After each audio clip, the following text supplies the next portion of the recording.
Salut à tous, bienvenue dans cette nouvelle vidéo où on plonge ensemble dans l'actualité financière de la semaine. Entre Trump qui fait des siennes, l'IA qui pète les scores et l'or qui brille plus fort que jamais, cette semaine a été un véritable tourbillon sur les marchés.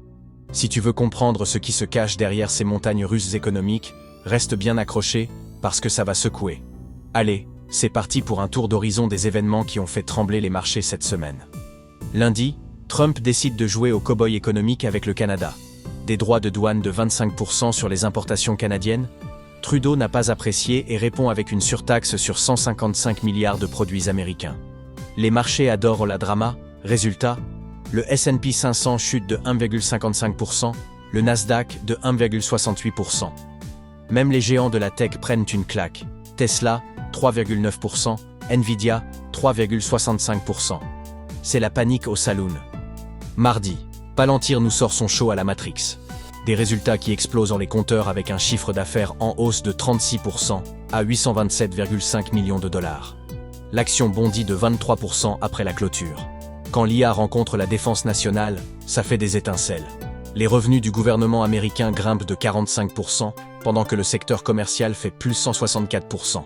Pas mal pour une boîte qui jongle avec des données comme un jongleur professionnel. Mercredi, Alphabet fait son grand show, mais Wall Street boude comme un enfant privé de dessert. Malgré des revenus en hausse de 12% à 96,5 milliards, l'action chute de 8%. Pourquoi ? 75 milliards de capex prévus en 2025. Les investisseurs ont eu une crise cardiaque collective. Jeudi, l'or brille tellement qu'il faut des lunettes de soleil pour regarder les cours. 5 jours de hausse consécutifs, une vraie fièvre de l'or. Les tensions géopolitiques et la prudence des investisseurs propulsent le métal précieux vers les sommets. Vendredi, Amazon nous balance ses résultats du Q4. 187,8 milliards de chiffre d'affaires, plus 110%. AWS qui grimpe de 19% à 28,8 milliards.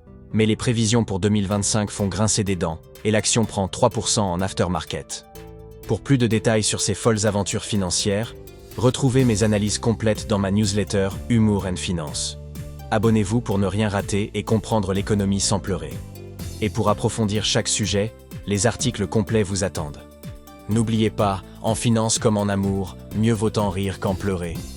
PS. D'ailleurs, si tu veux un petit coup de pouce pour démarrer dans l'investissement immobilier locatif, n'oublie pas d'écouter mon dernier podcast où je parle des super-héros de l'immobilier.